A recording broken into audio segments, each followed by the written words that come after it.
मधुर ऐक ना. बोला की. अगं लहानपणी आपण खायचो ना तशी आवळा कॅन्डी घरच्या घरी बनवता येईल का? करते की. आवळा कँडी बघा काय बहारदार झाल्यात, मस्त परफेक्ट दिसतात, परफेक्ट चिवी टेक्स्चर आहे. आहा, आणि अगदी सोप्या पद्धतीने केलाय. नमस्कार, मी मधुराज रेसिपी मराठीमध्ये तुम्हा सर्वांचं खूप खूप खूप मनापासून स्वागत. मोस्ट रिक्वेस्टेड रेसिपी आज करणार आहे ती म्हणजे आवळा कँडी. अतिशय साध्या, सोप्या आणि सुटसुटीत प्रकारे ही आवळा कँडी आज आपण करणार आहोत. तर सगळ्यात आधी काय करायचं, इथे मी अर्धा किलो आवळे घेतलेले आहेत. हे आवळे पाण्यामध्ये घालायचे आणि स्वच्छ धुवून घ्यायचे. एकूण एक आवळा, त्यावरची माती कचरा असेल तो काढून घ्यायचा. आता आवळे स्वच्छ धुवून झाले की आता नॅपकिनवर, सुती कापडावर काढून घ्यायचे आणि स्वच्छ कोरडे करून घ्यायचं. हे अगदी महत्त्वाचं आहे.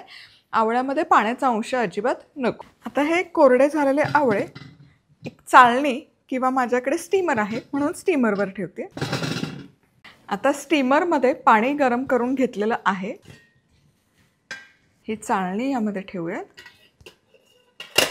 झाकण लावायचं आणि 20 मिनिटं मध्यम आचेवर व्यवस्थित वाफवून घ्यायचं. चला, आता इथे बरोबर 20 मिनिटं वाफवलेला आहे आवळा. वा, आणि बघा छान याच्या पाकळ्या सुटलेल्या आहेत. अगदी सुरू खोचून बघायची पण गरज नाही आहे. आता हे आवळे हलकेसे थंड करून घेऊ. चला, आवळे इथे हलकेसे थंड झालेले आहेत. आता याच्या पाकळ्या सुट्ट्या करूयात. हे बघा, काहीच कष्ट नाही लागत, अगदी सहज या पाकळ्या सुट्ट्या होतात.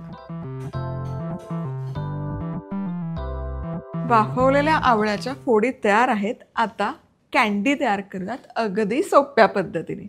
तर सगळ्यात आधी काय करूयात, कढईमध्ये अर्धा किलो आवळे आहेत तर 300 ग्रॅम मी साखर घेते. 6 ते 7 लवंग आणि एक दालचिनीचा तुकडा घाल. आता गॅस करते सुरू. यामध्ये या आवळ्याच्या फोडी घालून घ्यायच्या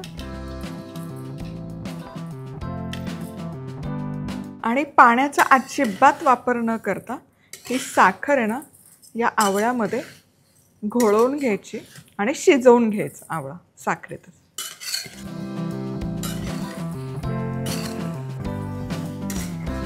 अगदी मंद आचेवर 5 मिनिटं हे शिजवलं. हे बघा, पाण्याचा अजिबात वापर केला नाही आणि साखरेला पाणी सुटायला सुरुवात झाली. कमाल. चला, आणखी 7-8 मिनिटं झालेली आहेत आणि आता तर बघा साखर अगदीच विरघळली आहे. एकदम सैल पाक व्हायला सुरुवात झाली. हे असंच आपल्याला शिजवून घ्यायचं आहे, पाण्याचा अजिबात वापर करायचा नाही आहे. हे बघा, साखरेला अगदी सुंदर पाणी सुटलेलं आहे. याच्यामध्ये शिजवलं ना की या आवळ्याला ग्लेजही छान येते आणि पाक आतपर्यंत पटकन मुरतो देखील. आता बघा, छानपैकी साखरेचाच पाक तयार झाला, अजिबात पाणी घातलेलं नाही आहे.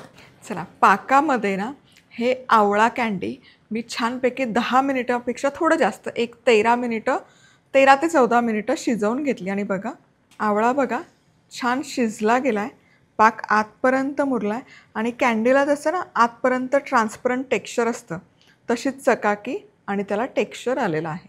आता गॅस बंद करूयात आणि या पाकामध्येच हा आवळा पूर्ण हे मिश्रण थंड होईपर्यंत मुरण्यासाठी ठेवूयात.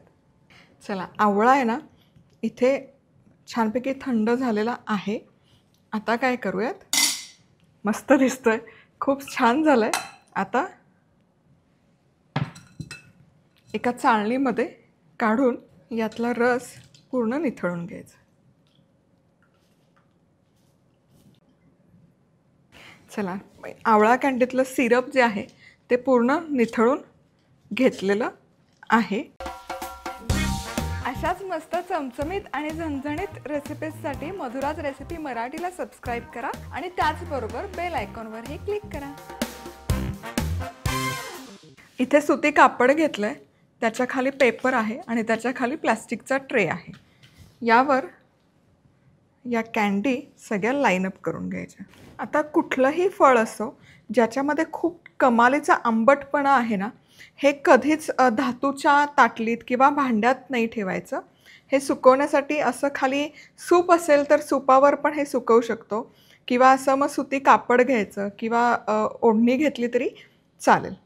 उन्हामध्ये नाही ठेवणार आहे आता मी. हे असंच फॅनच्या हवेखाली 1-2 दिवसात ही कॅन्डी छान सुकते आणि 2 दिवस फॅनच्या हवेखाली सुकली की 1 तासभर फक्त उन्हात ठेवणार आहे, जेणेकरून ही वर्षभर छान टिकेल. आता तुम्ही विचार करत असाल या उरलेल्या पाकाचं काय करायचं. हे बघा, प्रॉपर सिरप झाले, असं एक संध झालाय, रंगही सुरेख झालेला आहे. आता बरणी घ्यायची, घालायचं.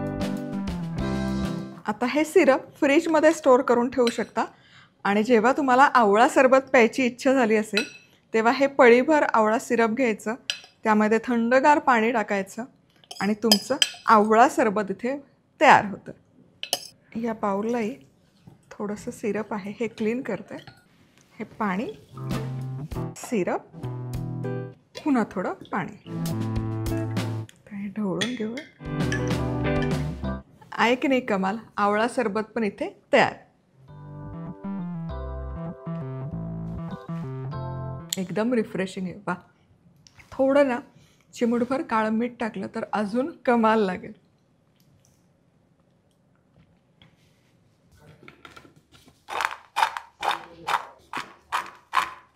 एकच दिवस ठेवली होती आणि रात्रभरात ही आवळा कॅन्डी छानपैकी ड्राय झालेली आहे, मस्त ग्लेज आलेली आहे, कॅन्डीला जशी हवी, आणि ही छान खाताना चिवी लागते. तुम्ही जर नुसतं साखरेमध्ये ती भिजत घातली ना तर त्याला तो असा कॅन्डीचं टेक्स्चर किंवा ते च्युएबल असतात कॅन्डी तशी नाही होत, सॉफ्ट होते.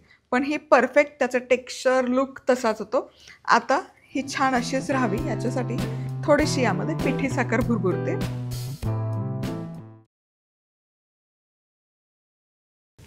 म्हणजे आपल्याला विकत मिळतात ना तशीच ही कॅन्डी दिसेल. हे बघा, हे बघा, पटकन तुटली जात नाही, रबरासारखी झाली आहे, सॉफ्ट नाही आहे. ही अशीच कॅन्डी खायला छान लागते.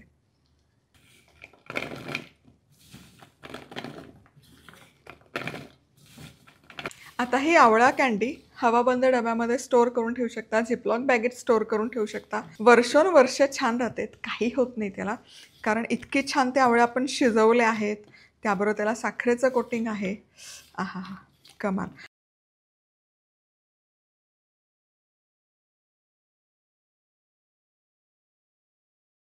आता ही चटपटीत करायचं असेल तर त्यावर थोडं लाल तिखट आणि चाट मसाला, जिरापूड असं त्याचं कॉम्बिनेशन करून मग सुकवली तरी चालते. पण ही आहे अशी कमाल लागते. रेसिपी आवडली तर लाईक, कमेंट, सबस्क्राईब. पुन्हा भेटूयात. तोवर मस्त राहा, खुश राहा, आनंदी राहा, सगळ्यात महत्त्वाचं खात राहा.